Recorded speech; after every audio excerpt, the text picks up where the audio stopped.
Est-ce que la technologie est la solution à tout? Eh ben, c'est ce qu'on va essayer de voir avec... Nouvelle Renault Mégane. Activez vos sensations. Non, pas celle-là. Celle-là.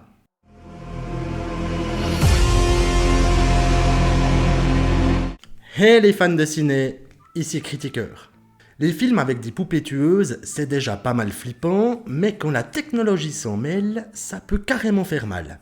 Ça n'a pas été le cas avec par exemple Child's Play sorti en 2019, remake fun mais peu convaincant de jeu d'enfant de 1988, mettant en scène notre désormais célèbre Chucky. Ouais, faut avouer que le film était un peu naze. Mais revenons-en à Mégane où la technologie ici se taille la part du lion. Et avant de se lancer dans le débrief, finalement, Mégane, de quoi ça parle? Après la mort brutale de ses parents dans un tragique accident de la route, la petite Caddy est confiée à sa tante Gemma. Celle-ci, spécialiste en robotique travaillant pour une entreprise de création de jouets, n'a pas la fibre maternelle et peine à construire une relation avec la fillette. Mais le projet sur lequel elle travaille pourrait bien l'aider. Il s'agit d'une poupée autonome prénommée Mégane, capable d'écouter, de comprendre et d'apprendre. Et là, vous vous en doutez, ça va bugger. Alors autant le dire tout de suite, comme ça c'est fait, Mégane est un bon film. Les prestations sont sympas, notamment Allison Williams en génie de la robotique, peinant à se faire à l'arrivée de sa nièce dans sa vie. Cette dernière, prénommée Caddy, interprétée par Violet McGraw, se débrouille également impeccablement bien. Les effets spéciaux sont majoritairement pratiques et donnent une dimension de réalisme beaucoup plus accrue durant le visionnage. Les effets pratiques, c'est quand même la classe. À ce titre, l'équipe technique derrière Mégane, ainsi que les deux actrices lui donnent envie, Amy Donald et Jenna Davis, font un excellent travail. Et le design de la poupée est creepy comme il faut, juste trop réaliste et pas assez humain. Et avec ça, bien entendu, chacune de ces apparitions nous colle des frissons. Et puis le tout est emballé dans une réalisation bien tenue par Gerard Johnstone, qui aime bien jouer subtilement entre l'humour grinçant et les situations tendues. Mais, là où le film fait fort, c'est qu'il ne se contente pas de nous présenter une poupée robotique qui a pété une durite dans son disque dur. Alors oui, on peut suivre l'histoire sans prise de tête, en se disant qu'on est juste en train de regarder un jouet technologiquement avancé qui dessoude son entourage, ou on peut cranter un peu plus loin. Le film traite majoritairement de l'utilisation abusive de la technologie et des terribles conséquences que cela peut avoir. Au départ, Gemma utilise sa nièce Caddy pour promouvoir Mégane et il faut se l'avouer pour avoir aussi un peu de temps pour elle. Au revoir les histoires le soir, l'inlassable répétition de tirer la chasse et les devoirs barbants. Et bonjour, soirée lecture avec verre de pinard, visite au spa et nuit entière à bosser pour se la péter comme carriériste. Grosso modo, Mégane est là, elle peut s'occuper de Caddy. Seulement, le lien entre la fillette et la poupée se renforce tant la programmation de Mégane est laser.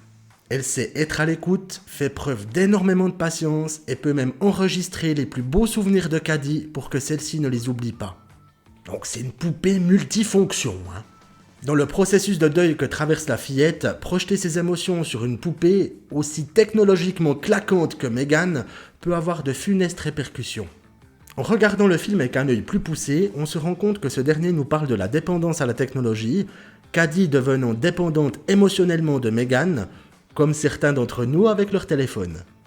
Par exemple, la scène où Caddy ne peut pas prendre Mégane avec elle pour aller jouer, la crise qu'elle se tape, ça m'a droit fait penser à celle d'un enfant à qui on interdit de prendre sa tablette. En même temps, il faut avouer que la technologie, ça a son côté pratique. Elle nous comprend, ne nous critique jamais, et elle ferme sa gueule quand on appuie sur le bouton. Ouais, Mégane, quelquefois, elle a un peu de peine.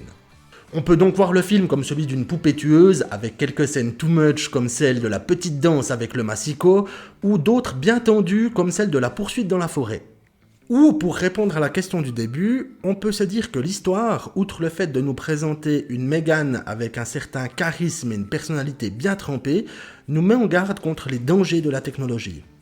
Dans la vie de tous les jours, elle nous aide, du moins quand ça fonctionne, réfléchit à notre place et se souvient pour nous, mais elle ne remplacera jamais une âme humaine, et principalement dans un processus de deuil comme celui dans le film.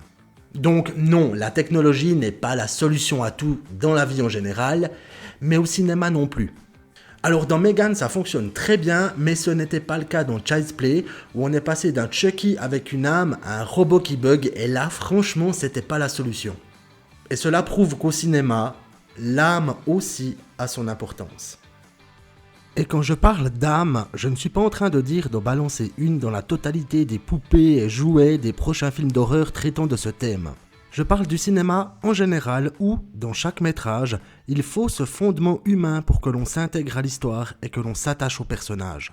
Cela est bien illustré dans Megan car la relation entre Gemma et Cady représente clairement l'âme du film et le fait que notre poupée killeuse danseuse n'en possède pas permet d'autant plus de renforcer l'humanité des personnages, nous permettant de nous faire vibrer, nous, spectateurs, lors du visionnage. C'est un sujet complexe, mais pour résumer, je pense qu'un film sans âme est un film sans intérêt. Pour en revenir à Megan, concernant la fin du film, on pouvait sans doute la voir arriver à des kilomètres. Et vu qu'une suite est d'ores et déjà prévue pour 2025, on se doute bien que l'envoi de fichiers par un espion industriel à une tierce personne inconnue risque bien de nous présenter une nouvelle gamme de Megan, avec toute option et siège en cuir. Non mais... Pour conclure, si vous aimez les thrillers horrifico-technologiques bien troussés, que vous n'avez pas une immense collection de poupées chez vous et que vous appréciez les films avec une âme, procédez au visionnage de Megan, ça en vaut la peine. Et voilà, fans de ciné, c'est tout pour ce film. N'hésitez pas à me laisser un commentaire pour me dire ce que vous en avez pensé et si vous avez un film d'horreur de prédilection avec des poupées. Concernant Megan, j'aurais pu parler de plein d'autres choses. Par exemple, de l'évolution des poupées en mode robot, du fait que chaque personnage secondaire dans le film représente une émotion liée à la technologie, ou encore de la véritable place du rôle de Megan dans le film. Mais ça demande des analyses un peu plus poussées, alors n'hésitez pas à me dire en commentaire si vous voulez que je creuse parfois un peu plus. N'oubliez pas ce bon vieux pouce bleu et bien entendu de vous abonner. Et merci d'avoir regardé cette vidéo jusqu'au bout, ça fait plaisir. Et quant à moi, je vous dis à très bientôt pour une nouvelle vidéo. Portez-vous bien et bien entendu, bon visionnage.